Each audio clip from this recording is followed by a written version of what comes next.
Izin dibuka kuliah subuhnya, Dok. Ya, silakan. Baik. Baiklah. Assalamualaikum warahmatullahi wabarakatuh. Pertama-tama, em, marilah kita panjatkan puji syukur kita kehadirat Allah Subhanahu wa Ta'ala, yang mana kita dapat hadir pada acara kuliah subuh kita pada pagi hari ini. Salawat beriring salam tidak lupa kita sampaikan kepada Nabi besar kita, Nabi Muhammad Sallallahu Alaihi Wasallam. Allahumma sholli ala Sayyidina Muhammad wa ala Sayyidina Muhammad. Pertama-tama kita yang sama-sama kita hormati, eh, ada dokter dokter Rizky Ramadhan, spesialis ortopedi konsultan yang telah bersedia hadir untuk memberikan kita ilmu kepada mengenai case based lecture mengenai trauma muskuloskeletal. Dan terima kasih juga kepada kepala bagian, wakil kepala bagian, sekretaris apa KPS dan SPS yang telah hadir. Lalu saat ini juga ada Dr. Hermansyah, spesialis ortopedi yang sudah bersedia hadir untuk mendengarkan dari suku.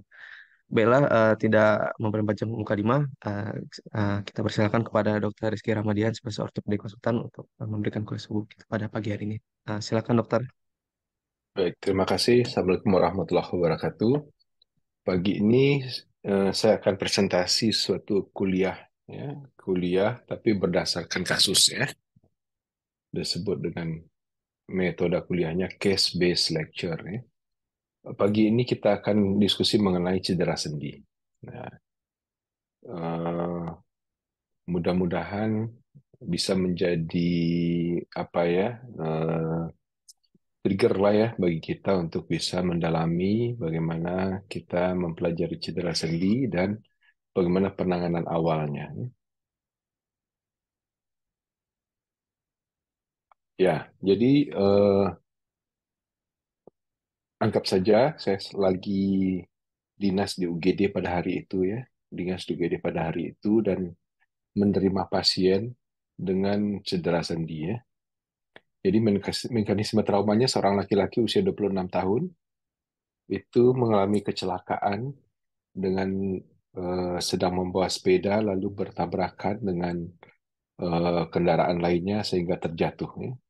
Kemungkinan sendinya terbentur pada ke aspal sehingga mengalami nyeri pada sendi sebelah sendi lutut sebelah kiri. Jadi kembali penting bagi kita untuk eh,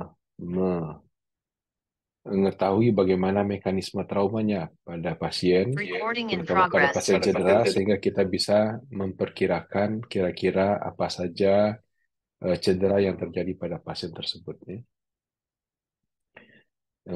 Karena terkadang memang kita agak malas ya mengeksplorasi bagaimana mekanisme trauma yang dialami bagi pasien, ya. Jadi perlu kita ingat kembali bahwa perlu kita luangkan waktu untuk mengeksplorasi bagaimana mekanisme trauma ini, ya. Memang kadang-kadang pasien kita agak malas dalam bercerita, apalagi di UGD, mungkin karena rasa nyerinya dan lain-lain, tapi perlu kita sempatkan dan mencari cara untuk mengeksplorasi bagaimana mekanisme trauma yang terjadi pada pasien tersebut.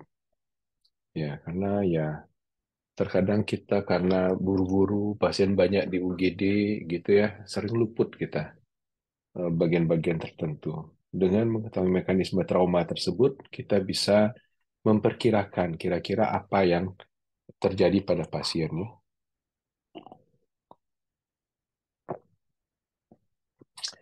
Pada pasien tersebut, usianya berapa tadi? 26 tahun, ya. Dia mengalami nyeri pada lutut sebelah kanan. Eh, ada bengkak ya di lutut sebelah kanannya. Tentunya kita lakukan pemeriksaan fisik seperti biasa pada ortopedi, kita lakukan pemeriksaan look, feel, dan movement, ya. Look, feel, dan movement. Dari look kita lihat, kita tentukan skin shape dan deformity, ya. Skin shape deformity. Skin, kulitnya bagaimana? Apakah ada hematom, apakah ada luka, gitu ya. Kalau ada, kita harus deskripsikan kira-kira eh, pembengkakan atau lukanya itu di mana, gitu ya. Di lutut Boleh kita sebutkan mungkin ada edema, atau kalau ada hematom di lutut sebelah kanan gitu ya. Di mana aspek anterior kah, aspek medial, lateral atau posterior gitu ya, harus kita sampaikan dengan baik. Nah, pada pasien ini kita lihat ada pembengkakan ya, ada swelling pada lutut sebelah kanan. Agak menyeluruh kita lihat ya. Bisa kita bandingkan antara kiri dan kanan. Kalau kita kanan kita lihat patelanya masih terlihat dengan bagus, dimple-nya masih kelihatan gitu ya, lekukan dari patelanya itu masih kelihatan, sedangkan pada sebelah kanan tidak terlihat ya, tidak terlihat, bengkak lah lututnya ya, terlihat bengkak. Mungkin sedikit berbeda dengan gambarnya, mohon maaf ya. Ini sebelah kiri ya, tapi nggak apa-apa ya. Untuk pembelajaran saja ini sebelah kanan terlihat bengkak ya.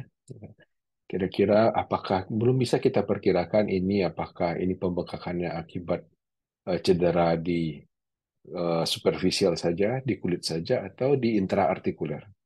Ya, intraartikuler. Intraartikuler kalau di lutut biasanya kemungkinan kalau seperti ini kemungkinan cederanya intraartikuler yang menyebabkan terjadi adanya akumulasi cairan ya di dalam sendinya. Apakah akumulasi cairannya itu cairan sendi, atau kalau pada cedera yang akut kemungkinan akumulasi cairannya adalah darah, ya. Darah yang kita sebut dengan hemarthrosis. Kembali dari look itu kita deskripsikan skin, shape, dan deformity. Bagaimana skinnya?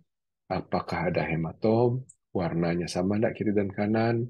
Apakah ada luka? Kalau ada kita deskripsikan.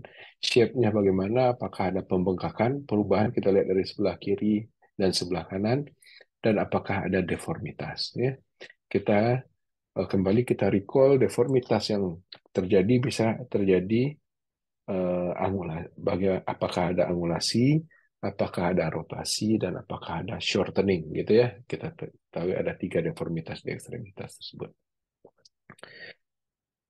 Ya, lalu kembali kita lakukan feel gitu ya. Kita lakukan feel, kita raba lututnya, apakah ada nyeri tekan atau tidak gitu ya. Kalau ternyata dia ada kalau ada hemarthrosis, kita akan bisa merasakan adanya patellar tapping ya.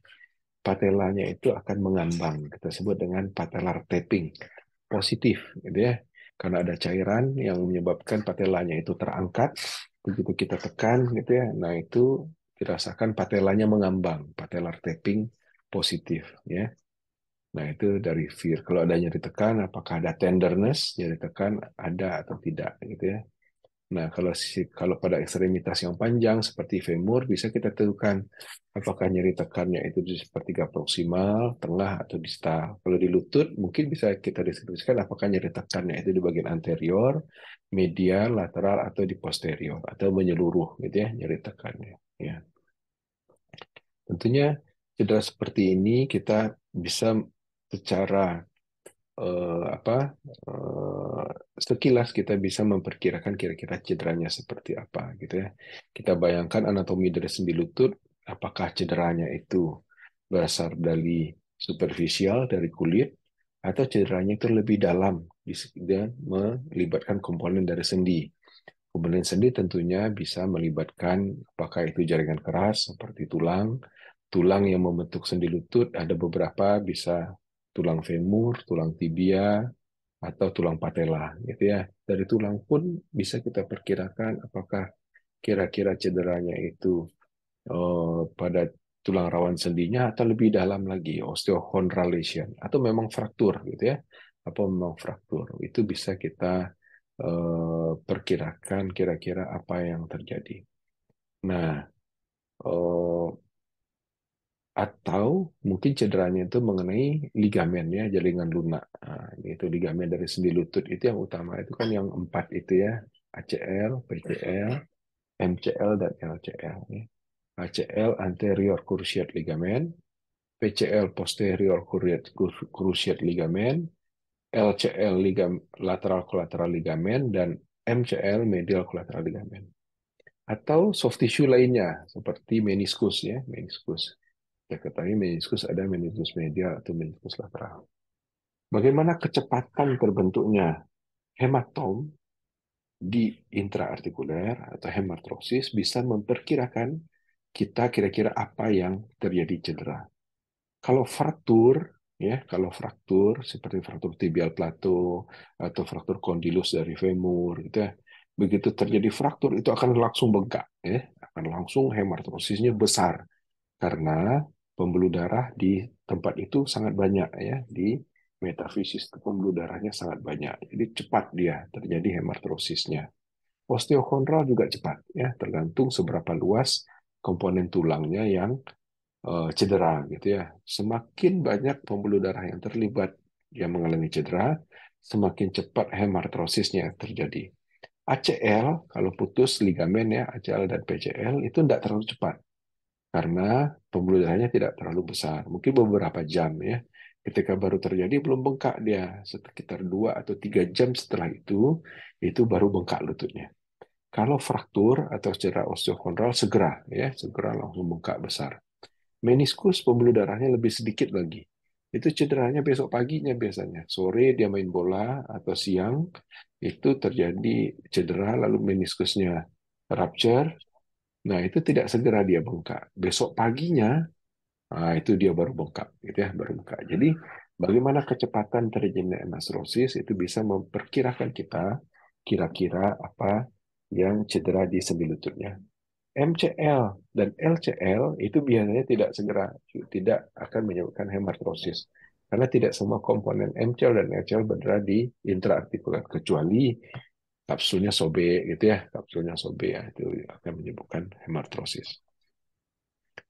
Setelah kita lakukan apa move apa look feel lalu kita lakukan movement, kita coba gerakkan sendi lututnya. Biasa pada awal-awal karena sakit sekali itu pasien akan kesakitan melakukan pergerakan sendi lututnya. Sendi lutut ya terbatas lah, gitu ya, pasien bisa melakukan gerakan sendi lutut. Urusan penunjang, ya, urusan penunjang bisa kita lakukan ronsen, ronsen lutut AP dan lateral, ya, AP dan lateral kita lihat untuk menyingkirkan apakah terjadi fraktur atau tidak. Kalau cedera ligamen itu tidak terlihat di sendi lutut kecuali cedera ligamennya menyebabkan avulsi dari tempat dia origo atau insersinya. Itu terlihat, ya. Tapi kalau cedera ligamen murni seperti di tengah atau di bagian di dekat origo atau insersinya itu di ronsen tidak akan terlihat. Ya. Jadi di awal-awal ya kita lakukan ronsen lah, gitu ya. Biasanya pada settingan akut itu kita agak susah melakukan pemeriksaan yang terlalu banyak, ya, karena pasien akan merasa nyeri dan bengkak, gitu ya. Dan biasanya akan kalau ada cedera-cedera ligamen itu biasa akan negatif palsu. Nah, bisa kita terlalu banyak mengeksplorasi pada kondisi akut. Kita akan lakukan penata laksanaan RICE dulu, ya, pada pasien ini. Lakukan RICE. Jadi jangan lupa pada cedera ligamen, cedera muskuloskeletal, terutama cederanya, baik itu cedera hard tissue ataupun soft tissue, kita lakukan pelaksanaan dengan RICE, ya. Kita istirahatkan, rest, kompres dengan es, ice, dengan jarak sekitar 15 menit, selang 2 jam, gitu ya. Tidak boleh terlalu lama, ya. Ya, 15 menit, 2 jam istirahat, lalu 15 menit lagi, 2 jam istirahat, dan esnya itu tidak boleh langsung berkontak di kulit, ya. Nah, esnya itu harus dibungkus dengan kain atau handuk baru ditempelkan di ekstremitas atau ekstremitasnya dilapisi dengan handuk atau kain dulu baru ditempelkan es. Jadi tidak boleh langsung es batu berkontak dengan ekstremitasnya dalam jangka waktu yang lama. Akan menyebabkan kulitnya iskemik dan mengalami gangguan aliran darah di kulitnya, gitu ya. Jadi 15 menit istirahat 2 jam, lalu kasih 15 menit lagi istirahat 2 jam. Ketika malam tidur tidak boleh kita apakan, ya, sampai pagi harus kita stop pemberian kompres dinginnya. Tidak boleh kompres panas pada fase akut cedera pada ekstremitas karena akan menyebabkan vasodilatasinya akan semakin banyak dan perdarahannya akan semakin banyak, ya. Karena dengan pemberian panas akan menyebabkan vasodilatasi dan jika akan terjadi perdarahan hematomnya akan semakin besar. Jadi harus kita lakukan kompres dingin. Setelah itu kita lakukan compression balutan dengan elasis perban agar mencegah terjadinya edema lebih lanjut. Lalu kita elevasikan tungkainya, ya, dielevasikan, ditinggikan sejajar dengan jantung atau sedikit lebih tinggi dengan jantung, tidak boleh terlalu tinggi ya, karena akan mengganggu aliran darah ke bagian distal. Apabila cederanya berat, gitu ya, nah itu kita imobilisasi tungkainya. Apabila dia memerlukan mobilisasi, bisa saja dibantu dengan alat bantu seperti tongkat, gitu ya. Tidak boleh dilakukan weight bearing yang banyak pada ekstremitas yang mengalami cedera, karena diharapkan terjadi soft tissue healing, gitu ya, kalau memang ada soft tissue, atau tidak terjadi cedera lebih berat lagi. Nah, jadi pada fase-fase awal itu kita agak susah kita meriksa dengan baik karena ada pembengkakan, gitu ya, akan terjadi negatif palsu kalau memang terjadi cedera. Biasanya kita lakukan RICE, lalu kita imobilisasi, lalu kita, kalaupun akan kita lakukan exercise seperti ROM, lakukan ROM dengan bertahap, gitu ya, tidak terlalu berat. 2 minggu setelah itu biasanya akan terjadi penurunan pembengkakan. Nah, itu kita lakukanlah pemeriksaan fisik lebih lengkap pada setelah 2 minggu. Biasanya kalau kita bisa mengistirahatkan, lakukan RICE dengan baik, itu dalam 2 minggu pembengkakannya akan berkurang. Lalu pasien akan datang kembali kepada kita dan kita lakukan pemeriksaan lebih lanjut. Gitu ya. Kita lakukan loop, feel, movement lagi, lalu kita tentukan apakah ada instabilitas atau tidak. Nah, di sana kita lakukan spesial testnya, kita cobakan lagi. Nah, spesial test di sendi lutut kita ketahui kita bisa lakukan anterior drawer test untuk menentukan apakah ada cedera pada ACL, pasien posisi supine, lutut ditekuk sekitar 90 derajat, hipnya 45 derajat, gitu ya. Lalu kita tarik, kita seperti gambar ini, kita himpit, kita pemeriksa berdiri pada posisi kaudal menghadap ke kranial, kakinya sedikit dihimpit dengan pantat kita, tidak apa-apa supaya tidak bergerak. Lalu kita rilekskan otot-otot di bagian posterior, lalu kita tarik ke depan. Nah, kita lihat apakah ada pergerakan ke bagian anterior yang mengartikan anterior drawernya positif dan ada cedera pada ACL-nya, gitu ya. Nah, anterior drawer itu ada grade-grade-nya ya, grade-grade-nya. Tidak semuanya, walaupun positif, kita harus tentukan apakah positifnya tersebut positif 1, positif 2, ataupun positif 3, gitu ya. Nah, pada posisi 1, secara kasar kira-kira dia bergerak sekitar 15 milimeter translasi, gitu ya. Nah, itu apa? Tentunya kita bandingkan, gitu ya, dengan bagian sebelahnya. Lalu kita coba bandingkan dengan sisi yang sehat dan kita cek dulu sisi yang sehat dengan sisi yang sakit dulu. Sisi yang sehat kita cek stabil, lalu kita cek sisi yang sakit, lalu kita bandingkan berapa translasinya, ya, berapa translasinya. Apakah derajat 1 lebih dari 5 mili, kurang dari 5 milimeter translasi, derajat 2 5 sampai 10 mili, derajat 3 lebih dari 10 milimeter translasi. Dan kita rasakan apakah ada endpoint atau tidak. Gitu. Ada endpoint pada grade 3 itu, ada endpointnya. Nah, apakah ada, kalau dia 3A itu dia firm dia, gitu ya, ada endpoint. Kita tarik lebih dari 10 mili, lalu tapi ada tahanan setelah itu. Itu ada endpoint namanya. Berarti ligamennya masih ada. Apakah dia cuma laxity saja atau dia ruptur parsial, gitu ya, ruptur parsial. Atau dia tidak ada endpoint, benar-benar longgar, gitu ya, itu 3B, gitu ya. Lalu kita coba untuk menentukan apakah ada PCL yang rupture, kita lakukan posterior drawer test, ya, seperti posisinya sama dengan ACL, lalu kita dorong ke belakang, dorong ke belakang. Apakah ada pergerakan atau tidak. Tetap kita lakukan grade-nya grade 1, 2, 3, 3A atau 3B. Nah,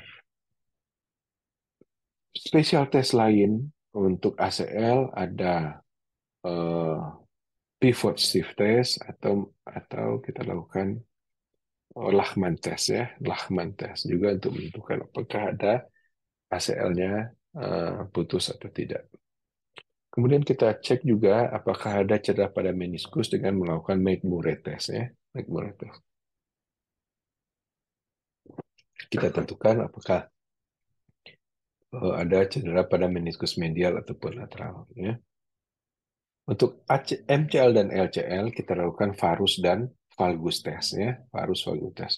Varus test untuk kita menentukan apakah ada cedera pada LCL, dan valgus test untuk menentukan apakah ada cedera pada medial kolateral ligamen. Ya. Untuk menentukan secara objektif tingkat kelemahan dari ligamen terutama ACL, kita bisa menggunakan alat yang disebut dengan KT1000 ya, KT1000. Nah, dengan alat ini bisa ditentukan angka dengan objektif berapa besar per translasinya, gitu ya. Nah, pada pasien ini bisa kita dapatkan eh, leksi apa anterior drawernya positif, valgusnya positif, dan McMurray-nya positif. Yang mana itu menentukan adanya multiple ligament injury dan disertai dengan meniskus. Kebetulan, apabila terjadi cedera pada ACL, MCL, dan medial meniskus, itu kita sebut dengan unhappy triad. Ya. Unhappy triad atau trias of O'Donoghue. Nah, ini agak rumit bagi kita untuk bisa merekonstruksi kembali pada pasien ini. Saking rumitnya disebutlah dengan unhappy triad, gitu ya, unhappy triad. Tidak happy pada dokternya karena akan sulit untuk merekonstruksinya, juga tidak happy bagi pasiennya karena biasanya cederanya berat, gitu ya. Kembali, unhappy triad atau triad of O'Donoghue adalah cedera pada medial kolateral, pada ACL dan medial meniskus, ya, medial meniskus. Untuk membuktikan secara objektif, itu kita lakukanlah pemeriksaan MRI. Sebenarnya MRI juga bisa kita lakukan di fase-fase awal, gitu ya, fase-fase awal seperti mungkin pada pas awal-awal cedera itu kita tidak susah kita melakukan pemeriksaan penunjang seperti MRI, boleh aja kita lakukan langsung. Tapi kalau biasanya itu kita lakukan pada atlet-atlet yang profesional yang perlu kita intervensi segera, gitu ya. Tapi pada pasien-pasien biasa, awam ataupun atlet-atlet yang bersifat rekreasi itu tidak perlu buru-buru kita lakukan MRI. Biasanya kita lakukan setelah kita bisa melakukan pemeriksaan fisik dengan baik, setelah 2 minggu lututnya sudah kempes, kita bisa lakukan pemeriksaan fisik dengan baik, baru dikonfirmasi dengan MRI, gitu ya, MRI. Nah, bisa kita lihat di sini pada MRI ini pada potongan koronal itu kita lihat MCL-nya ada cedera, meniskusnya juga ada cedera, gitu ya, medial collateral ligament dan meniskus medialis. ACL-nya biasanya kita lihat pada potongan sagital, ya, pada potongan sagital. Nah, lalu kita apakah algoritmanya lah ya, algoritmanya bagaimana kita menata laksana suatu cedera pada ligamen pada sendi lutut. Apabila MRI masih belum bisa memberikan gambaran yang lebih baik, barulah kita naik ke pemeriksaan penunjang berupa artroskopi, ya, diagnostik. Nah, itu kita lihat langsung ke dalam sendi lututnya, ya. Kita lihat dalam sendi lututnya apakah memang ada cedera pada ACL dan meniskusnya. MCL tentu tidak bisa karena MCL ekstraartikuler, ya, tidak terlihat di artroskopi. Biasanya artroskopi bisa saja kita lakukan sebagai diagnostik saja, ataupun kita sudah melakukan preparasi, ya, melakukan preparasi untuk melakukan tindakan lebih lanjut. Misalnya kalau ada cedera pada meniskus, memungkinkan kita jahit, langsung kita jahit. Atau kalau pada cedera pada ligamen, kalau apakah kita butuh rekonstruksi, langsung kita lakukan rekonstruksi pada sendi lutut tersebut. Nah, pada pasien ini terlihat memang pada artroskopi ada cedera pada ACL-nya, ya, pada ACL-nya cederanya komplit sesuai dengan, lalu ada cedera pada meniskusnya, ya, pada meniskus. MCL tidak bisa kita lihat di tidak bisa kita lihat di artroskopi. Paling bisa kita lihat kalau sisi medial dari lututnya itu gampang terbuka, gitu ya, opening up, gitu ya, terbuka, yang menentukan bahwa ada kelemahan pada bagian medial yang kemungkinan MCL-nya putus, gitu ya. Nah, untuk cedera meniskus itu perlu kita recall sedikit bagaimana anatomi dari meniskus, ya, baik itu meniskus medialis ataupun lateralis. Meniskus itu ada zona-zonanya yang berkaitan dengan bagaimana vaskularisasi dari meniskus ya. Apakah zona itu zona merah, apakah zonanya itu zona peralihan antara zona merah dan zona putih, atau zona putih seperti gambar yang di sebelah kanan tersebut. Kalau dia terjadi cedera di zona merah, itu kemungkinannya untuk healing sangat besar karena vaskularisasinya bagus ya, vaskularisasi bagus. Nah, itu kita lakukan repair biasanya, penjahitan. Nah, kalau dia terjadi sobekan di zona putih, itu biasanya vaskularisasinya tidak bagus, walaupun kita repair, itu hasilnya tidak akan begitu bagus. Biasanya kita lakukanlah pembersihan saja, atau kita lakukan menisektomi pada partial menisektomi pada yang sobek. Itu pun kita lihat bagaimana tipe-tipe sobeknya dari meniskus tersebut. Apakah sobeknya longitudinal, apakah sobeknya itu vertikal, radial, horizontal, bucket handle, atau terjadinya flap ya, bucket handle dan flap. Jadi harus kita tentukan di zona mana sobeknya, apakah zona merah atau zona merah putih atau zona putih, bagaimana bentuk sobeknya, apakah longitudinal atau vertikal, radial, horizontal, atau bucket handle, karena ini akan menentukan bagaimana tindakan dari kita. Untuk osteokondral juga kita lihat apakah ada lesi pada osteokondralnya. Gitu ya. Kalau ada lesi pada osteokondral, kita harus tentukan seberapa dalam lesinya. Ya. Apakah lesinya itu superficial saja, atau lesinya itu full thickness. Ya. Kita tentukan grade-nya. Gitu ya. Apakah dia normal, apakah dia almost normal, 1A, 1B, superficial, atau dia ada crack, atau dia abnormal, derajat 2 lebih dari 50%, atau severe lesion, itu harus kita tentukan derajatnya. Karena memang derajat cedera pada tulang rawan sendi ini harus kita cermati dengan baik, karena tingkat penyembuhannya sangat tidak bagus gitu ya, harus kita tentukan dengan baik bagaimana cedera lesi daripada tulang rawan sendinya.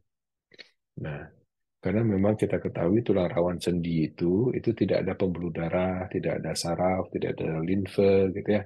Nah, sehingga makanan yang mensuplai makanan ke tulang rawan sendi itu adalah dari cairan sendi ya, dari cairan sendi. Nah, cairan sendi bisa masuk dengan mekanisme seperti salah satunya adalah mekanisme pumping ketika sendi itu digerakkan. Makanya ketika apabila sendi diimobilisasi lama, itu tulang rawannya makanannya tidak bagus gitu ya, tidak terdistribusi dengan baik dan akan menyebabkan kekakuan daripada sendi. Jadi penting menggerakkan sendi gitu ya. Nah, apabila terjadi cedera pada tulang rawan sendi ya harus kita atur strategi bagaimana pengobatannya karena tingkat penyembuhannya sangat tidak bagus. Jadi bisa kita simpulkan pada pasien ini setelah kita lakukan artroskopi, MRI dan artroskopi, diagnostik didapatkan ada cedera pada medial meniskus ya, bukan lateral meniskus, dan kita rencanakan akan melakukan repair dari meniskus tersebut. Ada control defect itu akan kita lakukan microfracture karena dengan lakukan microfracture jadi kita usahakan bagaimana terjadi regenerasi tulang rawan sendi yang defect ini gitu ya. Nah, jadi ada cedera pada meniskusnya, ada ACL, ada control defect, cedera meniskus, ada control defect, dan ada MCL ya, MCL. Kita atur strategi lah, lateral meniskusnya akan kita lakukan repair dengan teknik all inside, control defect-nya akan kita lakukan microfracture.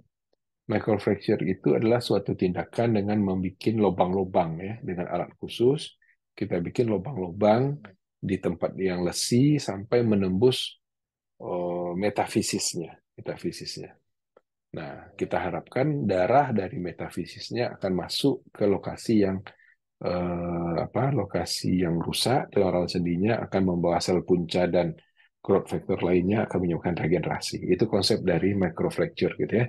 Membuat lubang-lubang sampai ke metafisis, diharapkan darah dari metafisis akan masuk ke dalam sendi dan akan meregenerasi tulang rawannya. Untuk ACL, kita akan dilakukan rekonstruksi dari ACL menggunakan tendon hamstring ya, tendon hamstring.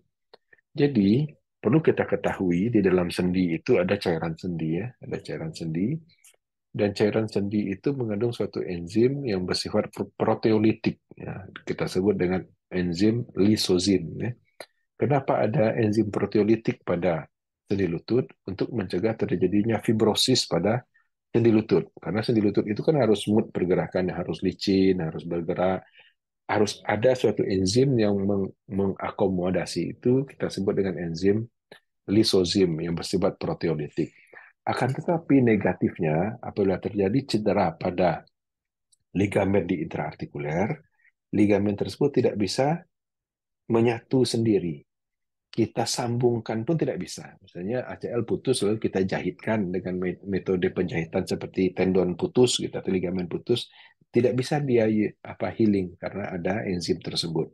Sehingga strategi kita untuk memperbaikinya adalah dengan melakukan rekonstruksi dari ligamennya, dibikinkan kembali ligamennya. Mungkin dari PPDS yang sudah residen yang sudah pernah ikut stase di ortopedi sudah pernah melihat bagaimana ACL rekonstruksi ya, ACL rekonstruksi, bagaimana menjahit meniskus. Jadi itu alasannya kenapa kita tidak menjahitkan ligamen, gitu ya. Kita melakukan rekonstruksi, kita bikinkan kembali ACL-nya. Untuk LCL atau MCL bisa kita lakukan penjahitan langsung, apabila dia masih akut bisa kita jahit langsung, ataupun kita bikinkan rekonstruksi daripada ligamennya. Oke. Nah, ini teknik meniskus repair ya, dengan all inside teknik, ada dengan alat khusus, lalu kita lakukan penjahitan. Apabila memang meniskusnya itu robek di zona merah atau peralihan antara zona merah dan putih yang kita bisa perkirakan meniskusnya itu akan healing gitu ya, kita jahit. Tapi kalau dia kena dia di media di zona putih atau white zone, itu walaupun kita jahitkan dia tidak akan tidak akan terjadi soft tissue healing. Jadi akan sobek kembali dia dalam perjalanan waktu. Jadi kita lakukan biasanya berdemang aja atau partial menisektomi. Tapi kalau di zona merah diperkirakan dia akan bisa healing, kita jahit gitu ya. Untuk control defect lakukan microfracture. Jadi ada alat khusus untuk microfracture tersebut, dibolong-bolongkan sampai ke bagian metafisis sehingga darah di metafisis akan masuk ke intraartikuler membawa sel-sel seperti sel punca yang diperlukan untuk regenerasi dan growth factor gitu ya. Kita harapkan akan terjadi regenerasi dari tulang rawan sendi. Seperti ini ya. Nah, itu dibolong-bolongkan, lalu darahnya akan masuk membawa segala nutrisi yang dibutuhkan untuk meregenerasi tulang rawan sendi akan terjadi regenerasi. Untuk ACL, nah itu memang di sendi lutut itu sebenarnya sudah banyak sumber-sumber graf yang bisa kita gunakan untuk merekonstruksi ligamen di sekitar sendi lutut. Ya. Gold standar untuk ACL rekonstruksi itu sebenarnya dari tendon patella. Biasanya kita lakukan bone patella bone tendon. Kita ambil tendon patellanya, diambil sedikit bagian dari patella dan sedikit bagian dari tuberositas tibia. Itu sebenarnya adalah gold standar ya, choice implant yang terbaik untuk ACL rekonstruksi, bone patellar bone tendon. Kenapa itu menjadi pilihan terbaik? Karena akan terjadi penyembuhan bone to bone gitu ya, karena yang kita tempelkan di femur dan tibianya itu adalah tulang, itu penyembuhannya lebih baik. Akan tetapi secara teknik itu cukup sulit ya, baik itu pengambilan grafnya ataupun teknik fiksasinya relatif lebih sulit, sehingga walaupun ini sebagai gold standar tidak banyak dilakukan oleh operator ya. Nah, sehingga yang lebih populer adalah dengan menggunakan tendon hamstring ya. Kita ambil biasanya bagi tendon pes anserinus, kita ambil bagian semitendinosus dan gracilis. Nah, mungkin sudah pernah melihat ya. Bisa kita ambil dengan tendon stripper dengan sayatan yang kecil saja. Bisa kita ambil tendon yang panjang menggunakan alat yang kita sebut dengan tendon stripper ya. Nah, di M Jamil pun kita banyak menggunakan tendon hamstring ini ya, semitendinosus dan gracilis. Kita juga bisa menggunakan tendon quadricep, ya. Dari quadricep juga bisa kita dapatkan satu bagian bone dari patella.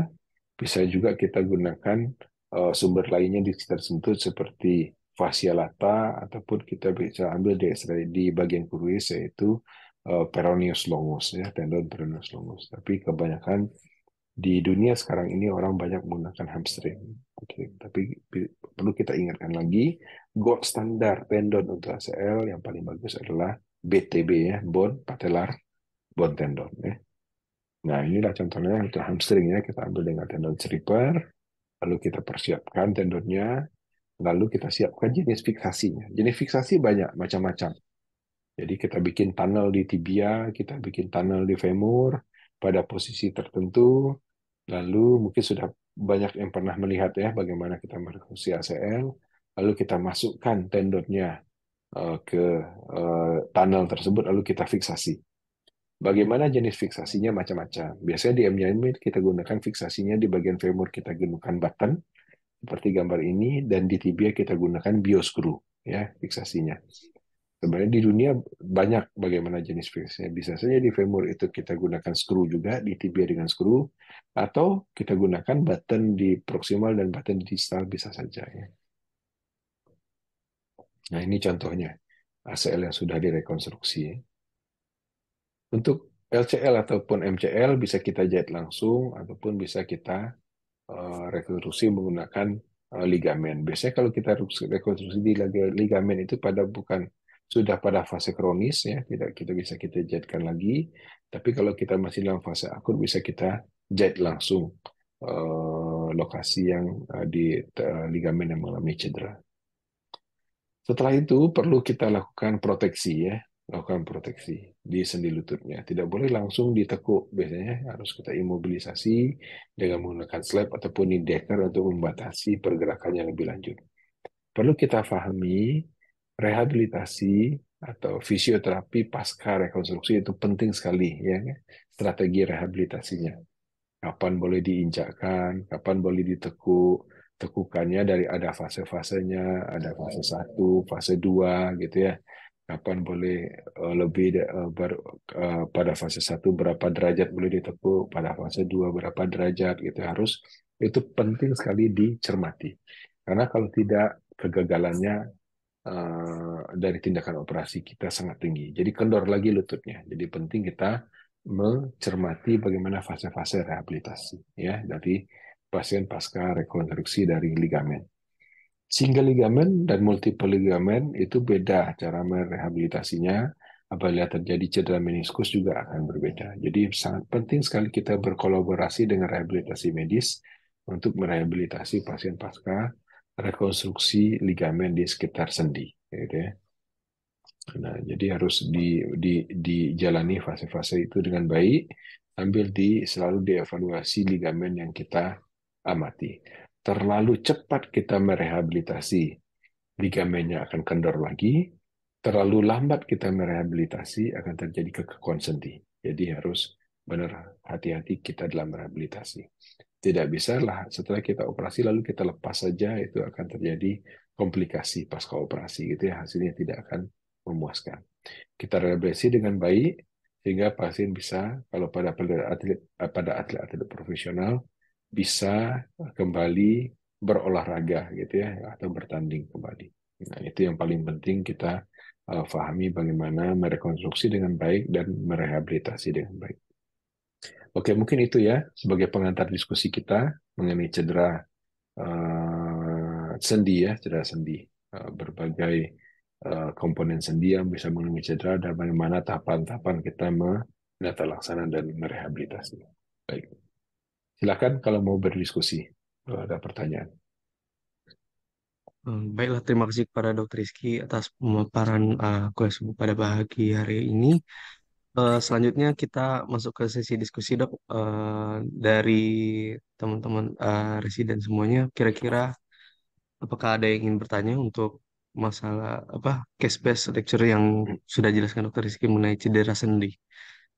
Mungkin kalau ada silakan raise hand di Zoom atau enggak open mic.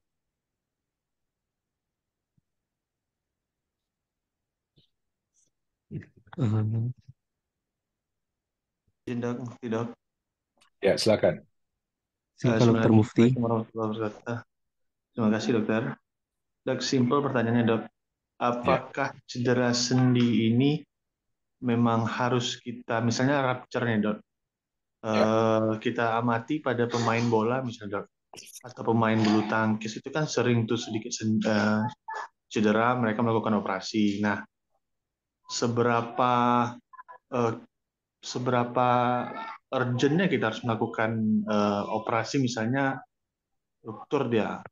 Kalau total mungkin suatu indikasi yang mutlak mungkin dok. Tapi kalau misal parsial gimana dok? Terima kasih dokter. Terutama mungkin yang saya tanyakan mungkin pada sendi sendi bahu dok. Terima kasih dokter. Ya. Jadi cedera pada sendi, ya, terutama akibat cedera olahraga, yang pertama tentunya kita tegakkan diagnosis dulu, ya, tegakkan diagnosis. Apa kita harus mengetahui apa komponen yang cedera? Kalau dari sendi bahu, apakah terjadi cedera misalnya rotator cuff-nya? Ya, pada sendi di bahu itu ya, apakah terjadi pada rotator cuff atau pada sendi lutut ada cedera ACL gitu ya? Nah, itu yang paling sering. Ya, jadi penting kita mengetahui, menegakkan diagnosis apa komponen yang cedera. Kalau yang kita pasien itu adalah atlet profesional, itu kita harus diagnosis sesegera mungkin. Karena kita harus mengatur strategi bagaimana dia turun ke lapangan lagi dan berprestasi lagi. Jadi ketika kita lakukan pemeriksaan fisik pada fase akut, misalnya pada hari pertama dia terjadinya cedera, lalu kita tentukan apa diagnosisnya. Nah, kalau pada pasien atlet profesional, kita melakukan pemeriksaan penunjang seperti ronsen dan MRI. Ronsen mungkin kita lakukan bisa lakukan pada fase akut. MRI pada atlet profesional mungkin segera kita lakukan, gitu ya, untuk bisa kita menyusun rencana dengan baik. Nah, kalau pada atlet-atlet yang bersifat rekreasi, itu tidak perlu kita lakukan MRI segera. Kita bisa tunggu dalam 2 minggu, kita fase akutnya kita lewati dulu, sudah kempes sendinya, lalu baru kita lakukan pemeriksaan penunjang yang lebih detail. Ya. Kita lakukan pemeriksaan fisik lagi, lakukan pemeriksaan penunjang yang lebih detail. Apabila tidak terjadi gejala instabilitas atau rotator cuff yang komplit, gitu ya, nah, itu tidak perlu kita lakukan pemeriksaan MRI. Tapi biasanya kalau rotator cuff-nya itu dalam 2 minggu sudah ada perbaikan yang signifikan, ya udah tidak perlu kita MRI. Ya, nyerinya sudah berkurang, gerakannya bagus. Karena soft tissue healing kan 2 minggu, ya, 2 minggu. Nah, sudah bagus, banyak perbaikannya, tidak perlu kita MRI. Tapi kalau ternyata kita lihat, oh ini tidak bisa bergerak sama sekali, ya kemungkinan ruptur total kita MRI. Pada lutut juga seperti itu ya. Nah, pada atlet profesional pada fase akut kita MRI langsung. Tapi kalau pada atlet rekreasi biasanya kita tunggu 2 minggu, kita cek lagi pesan fisiknya. Kalau dia stabil tidak perlu kita MRI, kalau tidak stabil kita MRI. Gitu ya. Nah, setelah kita lakukan tegakkan diagnosis, kita tentukan seberapa berat cederanya. Apakah rotator cuff-nya rupturnya itu parsial? Kalaupun parsial berapa persen? Ya, berapa persen? Tentunya kita dapatkan dengan perusahaan penunjang, apakah itu dengan USG ataupun MRI. Pada lutut juga seperti itu. Kita tentukan apakah ACL-nya itu rupturnya total atau ruptur parsial. Ya. Nah, dari persentase itulah kita tentukan apa kita perlu intervensi operasi atau tidak. Intervensi operasi atau tidak. Kalau ternyata rupturnya katakanlah parsial, kurang dari 50% gitu ya, atau cuman sprain saja gitu, ya udah kita konservatif saja, konservatif. Nah, pada lutut misalnya rupturnya itu katakanlah rupturnya total kalau pada sendi lutut ya, sendi lutut. Itu pun kalau pada atlet profesional kita anjurkan segera rekonstruksi. Tapi kalau pada atlet rekreasi biasanya tidak segera kita rekonstruksi. Kita lakukan rehabilitasi dulu, penguatan otot gitu ya, sekitar 3 bulan. Lalu kita evaluasi apakah ada gejala atau tidak gitu ya. Kalau ada gejala instabilitasnya hilang, kekuatan ototnya bisa tercapai, kita tidak perlu rekonstruksi. Apalagi yang parsial gitu ya. Parsial kita rehabilitasi, tidak ada gejala setelah 3 bulan, berhasil kita merehabilitasi, tidak perlu kita rekonstruksi. Tapi kalau setelah kita lakukan exercise selama 3 bulan lalu kita evaluasi ternyata ada keluhan, baik itu pun klinis atau pemeriksaan fisik, ya baru kita rekonstruksi. Jadi tidak segera. Bahu Ya, pun seperti itu, rotator cuff. Tidak perlu pada atlet-atlet profesional kalau ada rotator cuff tear, walaupun parsial kita rekonstruksi, ya direkonstruksi. Tapi ini dijahitkan lagi. Tapi kalau dia ternyata regangan saja, sprain saja, lalu dia setelah 2 minggu setelah kita rehabilitasi ada perbaikan, bisa healing, tidak perlu kita lakukan operasi. Nah, jadi tergantung seberapa berat apa komponen yang mengalami cedera, seberapa berat, lalu apakah menimbulkan gejala klinis enggak pada pasien kita.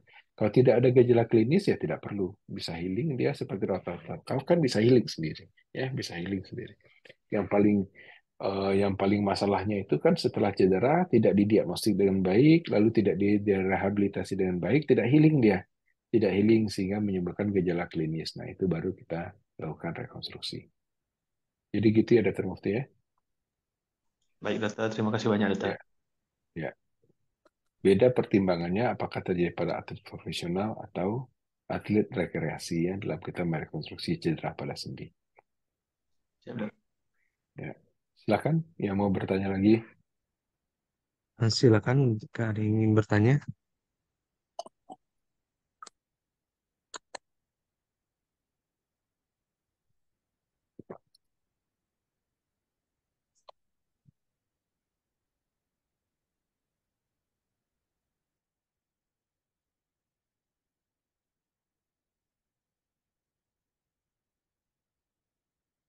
Apakah masih ada pertanyaan?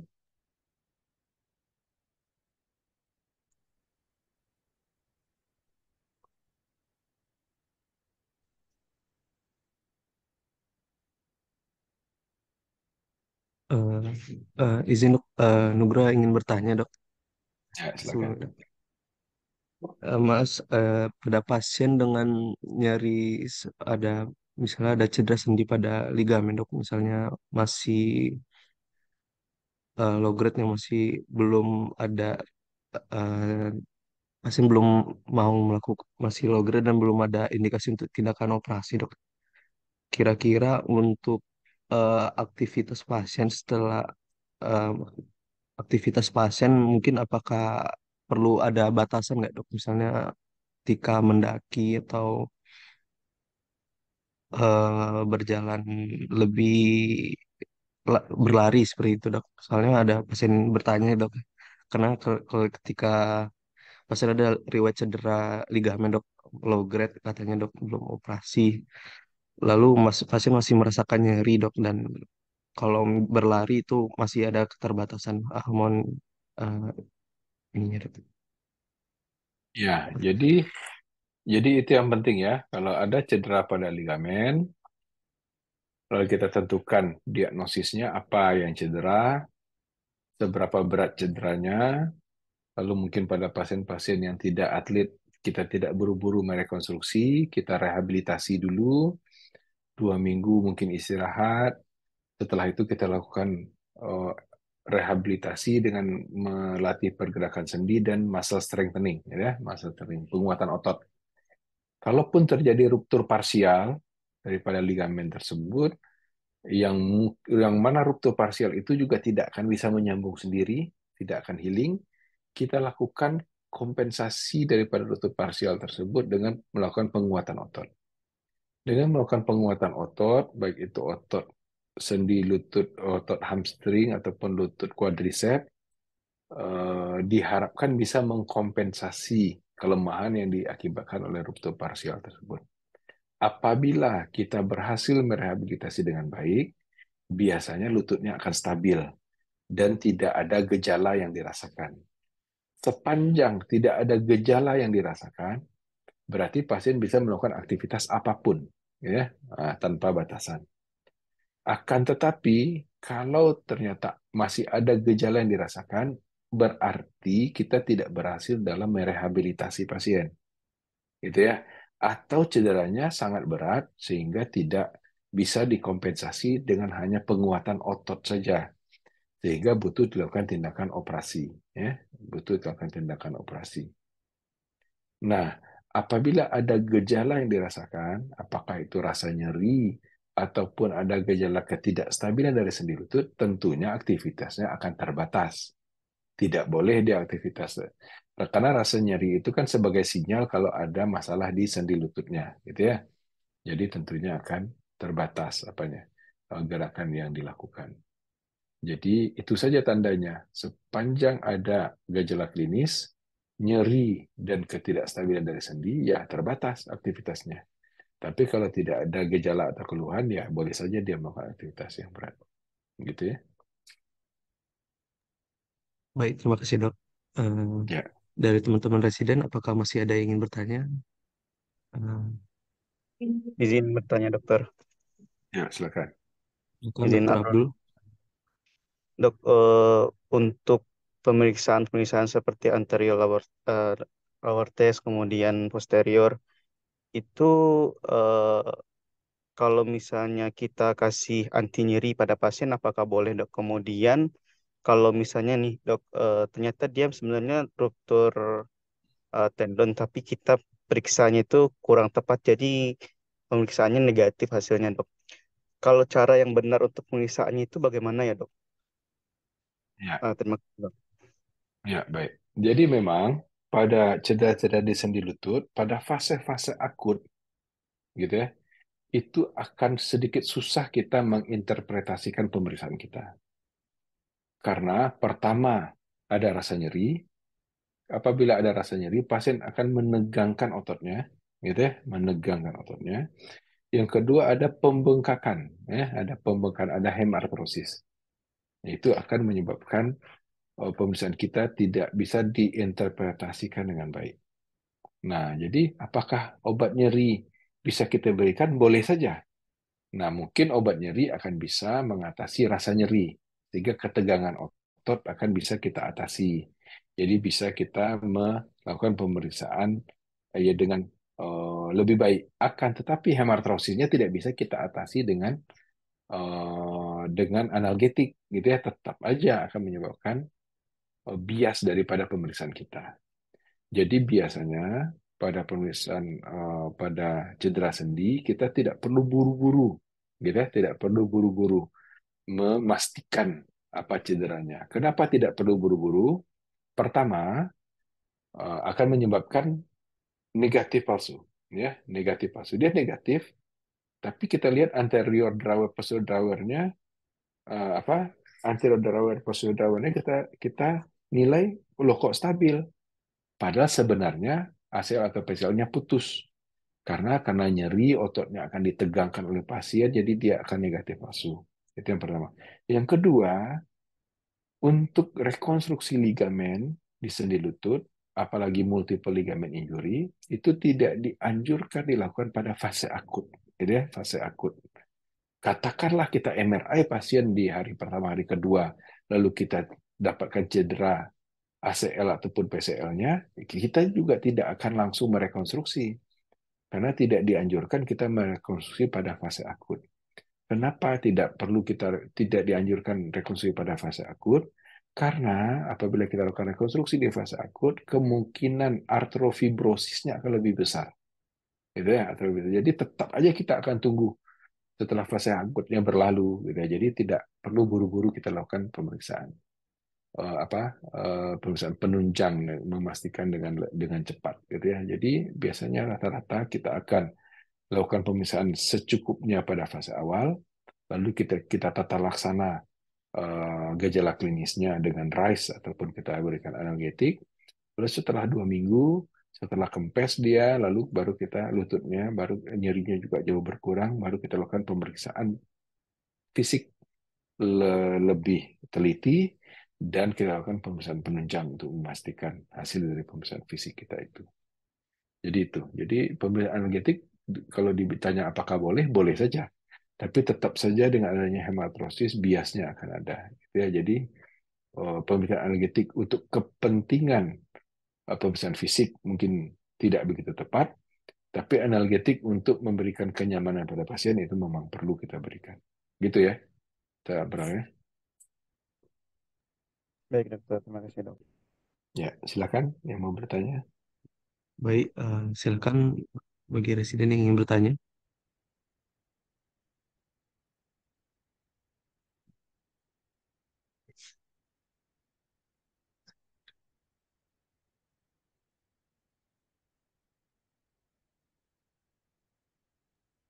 Izin bertanya Nugra. Silakan. Silakan Dokter Abdul. Izin bertanya dok, izin dok. Ya, ya silakan, Dr. Abdul. Pada kasus-kasus hematrosis dok, apakah selalu kita lakukan tindakan untuk aspirasi dok? Apakah ada pertimbangan untuk dilakukannya atau bagaimana dok? Ya. Ya, hemartrosis itu salah satu pemicu nyeri ya daripada eh, cedera di sendi lutut. Selain nyeri dari cederanya itu sendiri, dengan adanya hemartrosis juga akan meningkatkan rasa nyeri. Karena dengan adanya hemartrosis akan menyebabkan tekanan intraartikulernya akan meningkat dan akan menyebabkan regangan pada kapsul sendi. Itu akan menyebabkan rasa nyeri. Jadi hemartrosis pertama akan menyebabkan rasa nyeri, yang kedua akan menyebabkan gerakan akan terbatas karena rasa nyerinya itu sendiri dan juga karena tekanan intraartikulernya yang tinggi.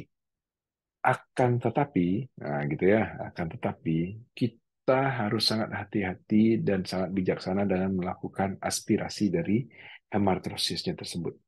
Kenapa kita harus hati-hati? Yang pertama, sisi positif dari aspirasi adalah yang pertama bisa menurunkan tekanan intraartikuler dan pasien rasa nyerinya akan berkurang. Yang kedua akan memperbaiki gerakan dari sendi pasien. Namun negatifnya adalah yang pertama, pada fase akut dengan kita menurunkan tekanannya tiba-tiba akan menyebabkan hemartrosisnya akan bertambah lagi karena belum terjadi clotting gitu ya dengan tekanan. Karena dengan dia ada hemartrosis itu akan mencegah terjadinya hemartrosis atau akan menyebabkan clotting pada pembuluh darah dan perdarahannya berhenti. Dengan kita aspirasi dia akan berdarah lagi, gitu ya, akan tekanannya akan menurun. Jadi lebih bagus kita tunggu clottingnya terbentuk dulu, baru kita aspirasi.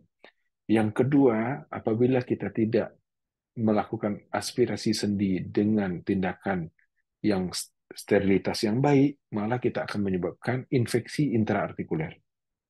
Karena kita ketahui darah adalah media untuk bagi kuman untuk tumbuh, gitu ya.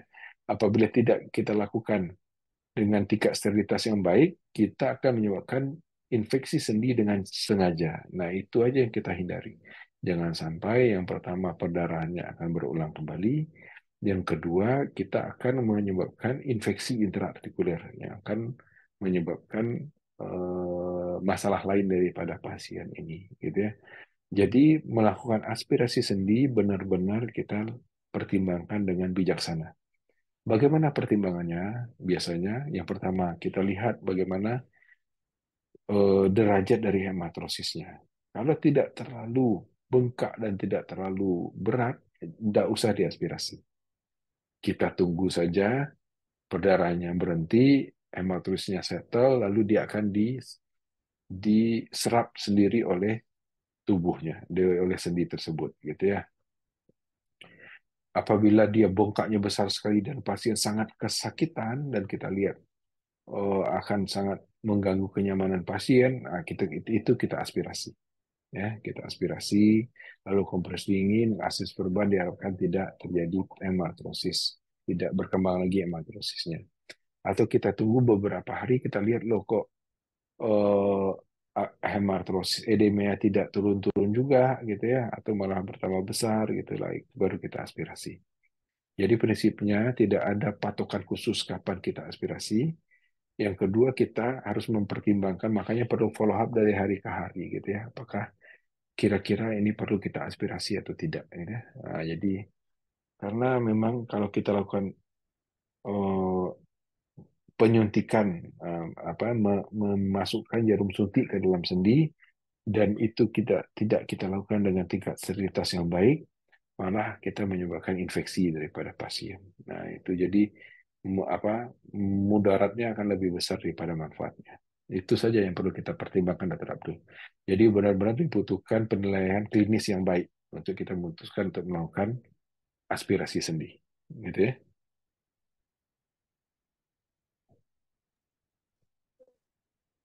Baik, bagaimana Dokter Abdul? Baik dok, terima kasih dok. Ya.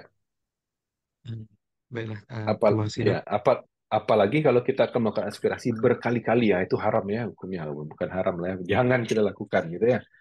Baru datang di klinik kita hari pertama kita aspirasi, lalu 2 hari lagi pasien, lalu dia bengkak lagi, lalu kita aspirasi lagi, lalu itu bahaya, itu bahaya. Jangan sekali-sekali dilakukan, ya.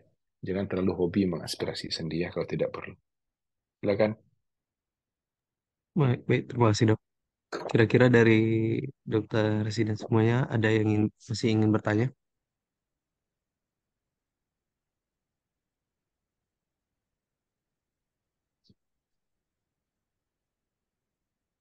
Hmm,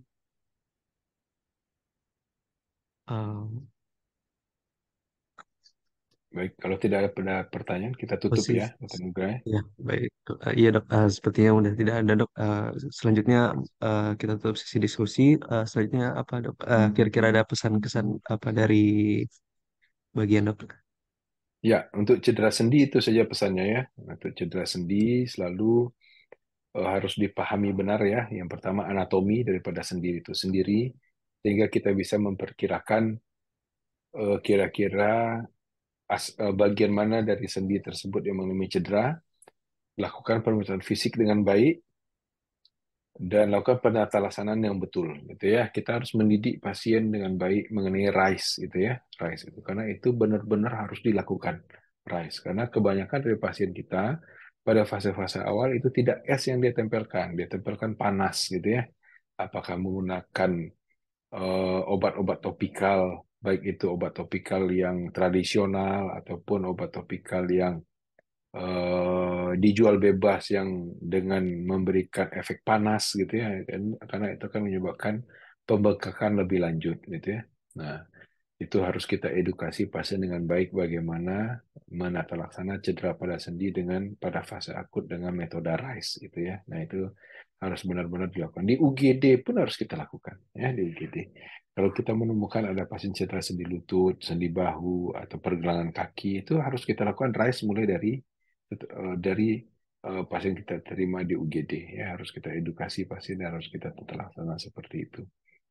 Nah, lalu kita harus mengetahui kira-kira apa saja yang terjadi pada sendi lutut, pada sendi cedera pada sendi itu dan bisa kita perkirakan pemeriksaan apa yang akan kita lakukan lebih lanjut ya dan jangan sampai pasien menjadi neglected karena kebanyakan pasien kita masih kebanyakan pada cedera sendi itu masih apa namanya itu masih meminta pertolongan kepada pengobatan tradisional biasanya ya pengobatan tradisional diurut dulu gitu ya setelah beberapa bulan baru datang sehingga sudah datang pada fase kronis karena biasanya pada cedera-cedera sendi lutut ini itu otomatis pasien akan memproteksi sendi lutut yang cedera sehingga dia tidak banyak menggunakan baik itu dalam aktivitas sehari-hari ataupun dalam olahraga akibatnya akan terjadi atrofi dari ototnya ya ototnya akan atrofi otot pahanya itu pasti akan kecil sebelah. Nah, apabila itu sudah terjadi, itu merehabilitasinya akan cukup sulit gitu ya. Karena akan mengembalikan kondisi ototnya kembali normal tersebut walaupun sudah kita rekonstruksi pun itu merehabilitasi atrofi ototnya juga akan sangat sulit. Jadi sangat penting kita mengedukasi pasien untuk bisa ditata laksana dengan algoritma yang benar. Gitu ya. Mungkin itu saja, Dr. Nugraya. Terima kasih. Ya, baik, terima kasih dok. Baiklah, sebelumnya di sini ada dokter Hemansyah juga. Kira-kira ada yang ingin disampaikan dok? Kayaknya masih off. Oke deh. Baik dok, selanjutnya kita tutup pada sesi kuliah subuh pada pagi hari ini. Kita kita tutup dengan uh, sadaqallahumma wa bihamdika asyhadu an la ilaha illa anta astaghfiruka wa atubu ilaik. Semoga bermanfaat. Terima kasih kepada Dokter Rizky selalu ortopedi konsultan. Baik, saya tutup dengan mengucapkan assalamualaikum warahmatullahi wabarakatuh. Waalaikumsalam warahmatullahi wabarakatuh. Baik. Terima kasih banyak dok. Ya, izin live ya. Ya dok.